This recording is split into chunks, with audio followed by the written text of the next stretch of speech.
Hi friends, welcome to వివిక్త cooking. ఇవాళ మన రెసిపీ వచ్చేసి కోడిగుడ్డు ఎల్లిపాయ కారం. వేడివేడి అన్నంలోకి ఈ కోడిగుడ్డు ఎల్లిపాయల కారం ఎలా ప్రిపేర్ చేసుకోవాలో చూసేసేయండి. ముందుగా ఒక చిన్న మిక్సీ జార్లోకి 1/2 కప్ పొట్టు తీసుకున్న ఎల్లిపాయలను యాడ్ చేసుకొని 2 టేబుల్ స్పూన్ల కారం యాడ్ చేసుకొని వీలైనంత మెత్తగా మిక్సీ పట్టుకోవాలి. ఈ విధంగా మిక్సీ పట్టుకొని పక్కన ఉంచుకోవాలి.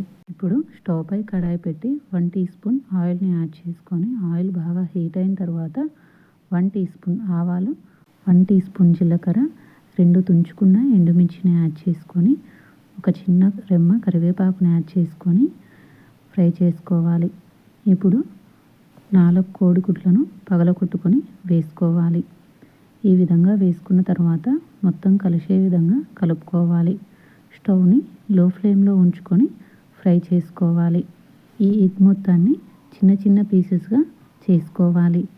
ఈ విధంగా ఫ్రై చేసుకున్న తర్వాత 1 teaspoon salt, 1/2 teaspoon పసుపు, ముందుగా మిక్సీ పట్టి పెట్టుకున్న ఎల్లిపాయల కారాన్ని కూడా యాడ్ చేసుకొని మొత్తం కలిసే విధంగా కలుపుకోవాలి. మరొక 2 సెకండ్స్ పాటు ఫ్రై చేసుకొని స్టవ్ ఆపుకొని సర్వ్ చేసుకుంటే నోటికి కారకారంగా ఉండే కోడిగుడ్డు ఎల్లిపాయల కారం రెడీ. మరి తప్పకుండా మీరు కూడా ట్రై చేసి ఎలా కుదిరిందో కామెంట్ సెక్షన్లో కామెంట్ చేయండి.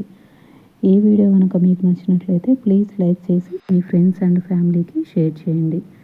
నోరు బాగోలేనప్పుడు, నోటికి ఏదన్నా కారకారంగా తినాలనిపించినప్పుడు కోడిగుడ్డు ఎల్లిపాయల కారం చాలా బాగుంటుందండి. తప్పకుండా మీరు కూడా ట్రై చేయండి. అలానే మరిన్ని వీడియోస్ కోసం మన ఛానల్ని సబ్స్క్రైబ్ చేసుకోండి.